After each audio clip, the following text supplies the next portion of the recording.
Hello my friends, Liz beauty ടിപ്സിലേക്ക് സ്വാഗതം. ഇന്നത്തെ എൻ്റെ പോസ്റ്റ് 60+, അതായത് നമ്മുടെ റിട്ടയർമെൻറ്റിലേക്ക് നീങ്ങിയ ആൾക്കാർക്കുള്ളതാണ്. അപ്പം നമുക്ക് എല്ലാവർക്കും ഉള്ളൊരു പ്രോബ്ലം എന്താ? മെമ്മറി ലോസ് അല്ലേ? നമ്മളത് മറന്നു, ഇത് മറന്നു, അങ്ങനെ ചെയ്യാൻ മറന്നു, ഇങ്ങനെ പറയാൻ മറന്നു, അങ്ങനെ എനിക്കുണ്ട് കേട്ടോ. അങ്ങനെ ആ മെമ്മറി ലോസിനെ എങ്ങനെ നമുക്ക് ഓവർകം ചെയ്യാം, എന്തൊക്കെ ചെയ്താൽ നമുക്കിതിനെ ഓവർകം ചെയ്യാൻ സാധിക്കും എന്നുള്ളതാണ് ഇന്നത്തെ എൻ്റെ പോസ്റ്റ് കേട്ടോ. അപ്പോൾ എല്ലാ സീനിയർ സിറ്റിസനുമാണ് ഞാനിത് ഡെഡിക്കേറ്റ് ചെയ്യണേ. അല്ലാത്തവർക്കും പ്രയോഗിച്ച് നോക്കാം കേട്ടോ ഈ ടിപ്സൊക്കെ.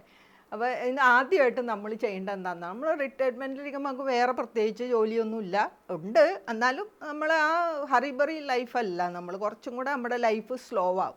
അപ്പം നമുക്ക് ചെയ്യാവുന്ന ഏറ്റവും നല്ല കാര്യം എന്താണ്? നമ്മൾ പുതിയ എന്തെങ്കിലും കാര്യങ്ങൾ പഠിക്കാൻ നോക്കുക. അതായത് നമുക്ക് ചെറുപ്പത്തിൽ ഇൻസ്ട്രുമെൻറ്റ്സ് പഠിക്കണമെന്ന് ആഗ്രഹം ഉണ്ടാവും, അതുപോലെ അങ്ങനെ എന്തെങ്കിലുമൊക്കെ ഡാൻസ് പഠിക്കണമെന്ന് ആഗ്രഹം ഉണ്ടാവും, അങ്ങനെ ഒത്തിരി കാര്യങ്ങളുണ്ടല്ലോ. പിന്നെ ചില ഭാഷകൾ പഠിക്കാൻ ആഗ്രഹം ഉണ്ടാവും.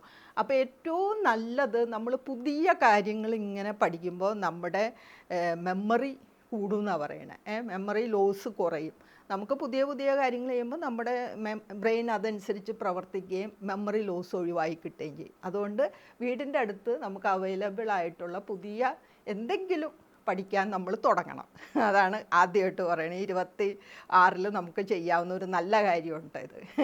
പിന്നെ അടുത്തതായിട്ട് നമുക്ക് ചെയ്യാനുള്ളൊരു കാര്യം എന്താണെന്നോ, ഒരു കാര്യം ഒരു സമയത്ത് ചെയ്താൽ മതി കേട്ടോ. നമ്മൾ ഈ ജോലിക്കൊക്കെ പോകുമ്പോൾ നമ്മൾ എന്തെല്ലാം കാര്യങ്ങളാണല്ലോ ഒരുമിച്ച് ചെയ്യുന്നത്. അടുക്കളയിൽ തന്നെ നമ്മളങ്ങ് പെടഞ്ഞ് ഓടുകയാണ്. അതെടുത്ത് ഇതെടുത്ത് മറ്റത് വെച്ച് കുറച്ചത് വെച്ച് അങ്ങോട്ടോടി ഇങ്ങോട്ടോടി. അപ്പം നമ്മൾ പല കാര്യങ്ങളും ഒരുമിച്ച് ചെയ്തുകൊണ്ടിരുന്ന ഒരു കാലം ഉണ്ടായിരുന്നു. പക്ഷെ നമുക്ക് സീനിയർ സിറ്റിസൺ, അതായത് ഒരു 60+ ആകുമ്പോൾ നമ്മൾ ഈ പല കാര്യങ്ങളും അങ്ങോട്ട് ചെയ്യുമ്പോഴുള്ള കുഴപ്പം എന്താണെന്ന്, ഒത്തിരി കാര്യങ്ങൾ നമ്മൾ മറന്നു പോകും. മാത്രമല്ല ചെയ്യുന്ന കാര്യങ്ങളൊട്ടും ശരിയാവുകയില്ല. അപ്പോൾ എല്ലാവരും ഈ പ്രായമാകുമ്പോൾ അമ്മമാർ അമ്മ ഇന്നാൾ വെച്ചത്ര ടേസ്റ്റായില്ല കറി എന്നൊക്കെ നമ്മുടെ മക്കൾ പറയാൻ തുടങ്ങണതിൻ്റെ കാരണം എന്താണെന്നോ, നമ്മുടെ ശ്രദ്ധ നമ്മൾ ഈ പല കാര്യങ്ങളിൽ കേന്ദ്രീകരിക്കുന്നതുകൊണ്ട് ഇത് നമുക്ക് അത്രയും പണ്ടത്തെ പോലെ കറക്റ്റായിട്ട് ചെയ്യാൻ പറ്റുന്നില്ല. അതുകൊണ്ട് നമുക്ക് ചെയ്യാനുള്ളത്, നമ്മൾ ഒരു കാര്യം ചെയ്യുമ്പോൾ അത് മാത്രം ചെയ്യുക കേട്ടോ. ഇപ്പോൾ പാചകം ചെയ്യണമെങ്കിൽ അതിൽ മാത്രം ശ്രദ്ധിക്കുക. അതിൻ്റെ ഇടയിൽ മുറ്റടിക്കാനോ തുണി വിരിക്കാനോ അലക്കാനോ ഒന്നും പോവരുത്. അപ്പോൾ അത് മാത്രം കോൺസെൻട്രേറ്റ് ചെയ്യണം. അപ്പോൾ അത് ഭംഗിയായിട്ടിരിക്കും കേട്ടോ. പണ്ടത്തെ പോലെ ഇങ്ങനെ നെട്ടോട്ടം മട്ടോട്ടം ഓടേണ്ട ആവശ്യമില്ല. അതാണ് ഞാൻ പറയണ അടുത്തൊരു കാര്യം കേട്ടോ.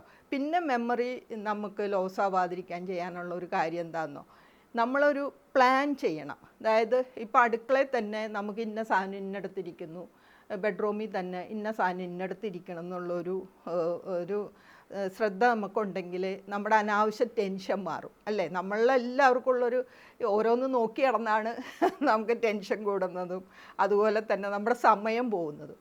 അതുകൊണ്ട് നമ്മളൊരു പ്ലാൻ ചെയ്യുക, എല്ലാ കാര്യങ്ങളും ഒന്ന് അറേഞ്ച് ചെയ്ത് നമ്മൾ ആദ്യം തന്നെ സമ്മതിക്കുക, നമ്മൾക്ക് ഇനി ഇങ്ങനെയൊക്കെ നീങ്ങാൻ പറ്റുള്ളൂ, പണ്ടത്തെ പോലെ കൂടിക്കുഴച്ചൊന്നും ചെയ്യാൻ പറ്റില്ല എന്നുള്ളൊരു മൈൻഡ് വരണം. അപ്പോൾ നമ്മൾ അതനുസരിച്ച് നമ്മുടെ ആ കാര്യങ്ങളൊക്കെ സെറ്റ് ചെയ്യണം. അപ്പോൾ വെൽ അറേഞ്ച്ഡ് ആയിരിക്കണം, നമ്മുടെ എല്ലാ പ്ലാൻഡ് ആയിരിക്കണം നമ്മുടെ എല്ലാ കാര്യങ്ങളും. ഇന്ന സാധനം ഇന്ന സ്ഥലത്ത് വയ്ക്കുക, ഇന്ന കാര്യങ്ങൾ ഇന്ന സമയത്ത് ചെയ്യുക, അത് അവിടെ ഇരിക്കുന്നു ഇതിവിടെ ഇരിക്കണം എന്നുള്ളൊരു ഇത്. അപ്പം നമ്മൾക്ക് നോക്കിയാൽ കിട്ടണം, അല്ലാതെ ഓടി ഇങ്ങനെ നോക്കി നടക്കരുതെന്നാണ് എനിക്ക് പറയാൻ. അതും നമുക്ക് ടെൻഷൻ കൂടുന്നതിനും അതോടൊപ്പം മെമ്മറി കുറയുന്നതിനും ഒരു കാരണം ഇങ്ങനെയുള്ള നമ്മുടെ ഓട്ടപ്പാച്ചിലാണ് കേട്ടോ. ഈ മൊബൈലിലും ടി വിയിലും അധികം സമയം നമ്മൾ ചിലവാക്കുന്നവരാണല്ലേ. അപ്പോൾ അത് വിട്ട് നമുക്ക് നല്ലൊരു ഫ്രണ്ട്സ് ഒരു കോണ്ടാക്റ്റ് വേണം, അയലക്കായിട്ട് കോണ്ടാക്റ്റ് വേണം, റിലേറ്റീവ്സ് ആയിട്ട് കോണ്ടാക്ട്സ് വേണം. അവരുടെ വീടുകൾ സന്ദർശിക്കുക, അവരുമായിട്ട് സംസാരിക്കുക, രോഗികളെ പോയി കാണുക, ഫ്രണ്ട്ഷിപ്പൊക്കെ പുതുക്കുക. അങ്ങനെയൊക്കെ ചെയ്യുമ്പോൾ നമുക്കൊരു പുതിയ എനർജി കിട്ടും. പഴയ കാര്യങ്ങളൊക്കെ നമ്മൾ ചിന്തിക്കുമ്പോൾ നമുക്കൊരു 10 വയസ്സ് കുറഞ്ഞു കിട്ടും. അങ്ങനെ ഒത്തിരി ഗുണങ്ങളുണ്ട് കേട്ടോ. അതുകൊണ്ട്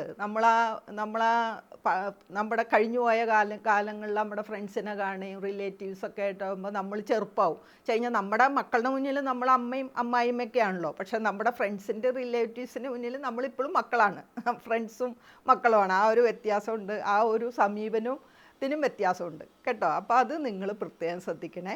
പിന്നെ ഞാൻ ആദ്യം പറഞ്ഞല്ലോ, നമ്മൾ വെൽ പ്ലാൻഡ് ആയിട്ട് കാര്യങ്ങൾ ചെയ്യണമെന്ന്. അതിനൊരു എളുപ്പവഴി ഞാൻ അതിൽ പറയാൻ മറന്നുപോയി.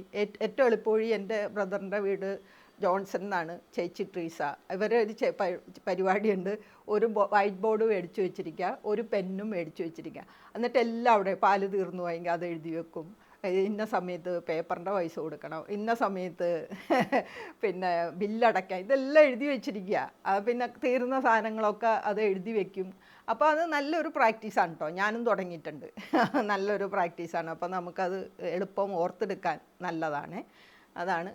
പിന്നെ അടുത്തതായിട്ട് നമുക്ക് സ്ട്രെസ്സിനെ മാനേജ് ചെയ്യണം. അതിന് ഇംഗ്ലീഷിൽ മൈൻഡ്ഫുൾനെസ് എന്നും പറഞ്ഞൊരു വാക്കുണ്ട്. അതിന് ഒത്തിരി അർത്ഥങ്ങളുണ്ട്. മെഡിറ്റേഷനാണ് അതിന് ഉദ്ദേശിക്കുന്നതെങ്കിലും അതിനകത്ത് വേറൊരു അർത്ഥം എന്താണെന്ന് വെച്ച് കഴിഞ്ഞാൽ നമ്മൾ പ്രസൻറ്റിൽ ജീവിക്കുക.